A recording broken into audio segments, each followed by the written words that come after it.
put up with the noise of traffic going past, and the cow shed behind me is still milking, so you can hear the compressor going. I'm going to start with asking you to identify this. What do you think it is? These are younger leaves, obviously. If we move along, we can find larger,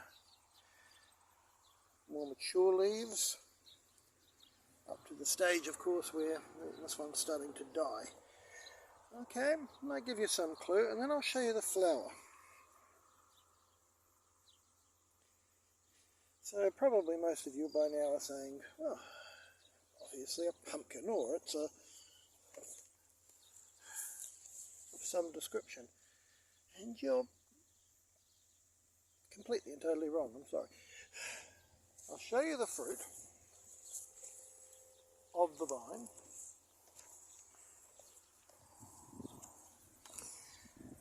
And those of you who are from overseas, I'll ask if any of you have ever seen anything like it before. Okay, it is, as far as I can tell, a vegetable we only find in New Zealand, though it's not native to this country. Here's some young fruit. A lot of people like it young like this. It is a variant, apparently. It's in the cucurbit family, as you might have guessed. It's a variant of a courgette. And I have had a look at what the history of this plant is, and it seems to be a bit of a,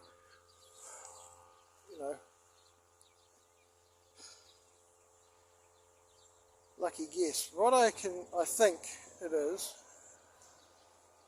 that it came over with French whalers sometime in the 18th century, and however they, whatever they called it, the local Maori called it Kamo, or Kimi, or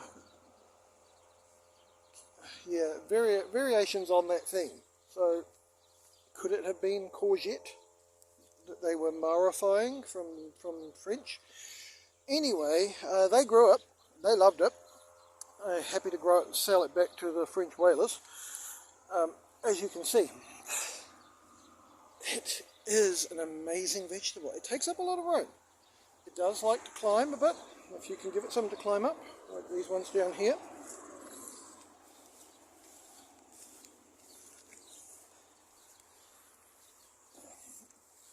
It will climb things, it will climb over things. I mean, that's an enormous one there. Look at the size of that.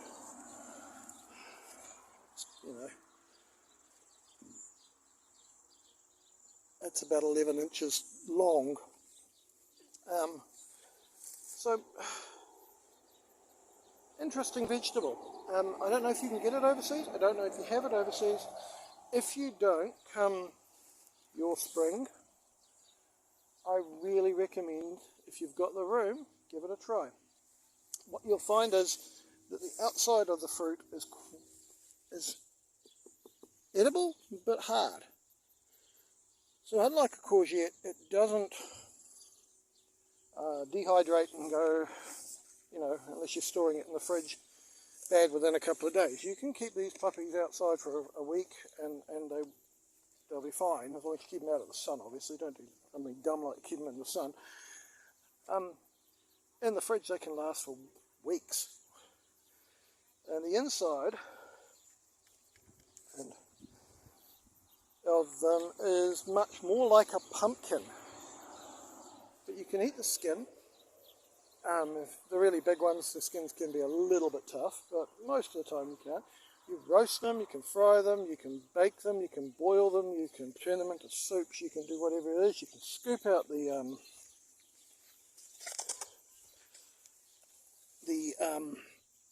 seeds, of course. This is an interesting one. This one has gone orange. Now that's gone too far. Okay.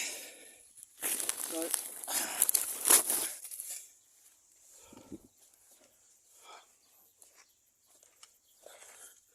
what we'll do, the skin is quite tough now. I'll put this here for a second. I don't know if you can see or not. So it's gone way too far. Tough skin. But the inside, as you can see, is similar in many ways to a pumpkin. And you could still use this, but I would recommend you take all the skin off, and yeah, it's not as good a value, and obviously it's quite small. Whereas if you're going to get a bigger one,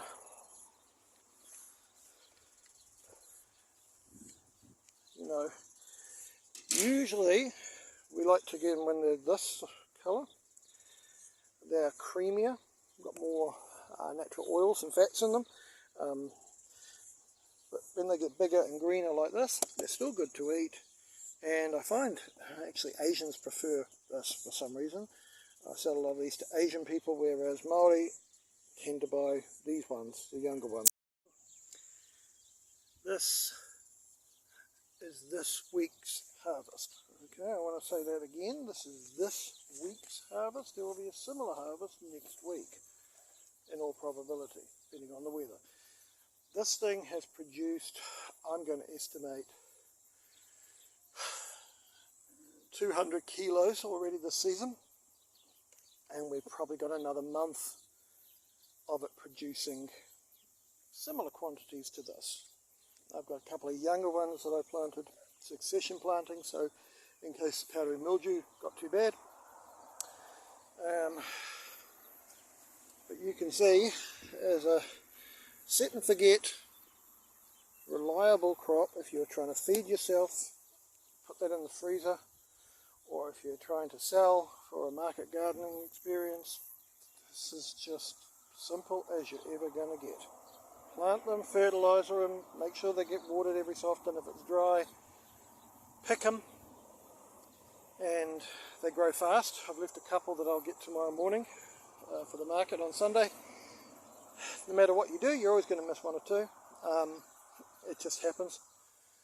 And yeah, give it a go. If you can get it, give it a go. I'd like to know. Let me know if you can grow it in your country, where you come from, if it grows well, and what your results and what the what do you think of the flavour. Okay, I will catch you later.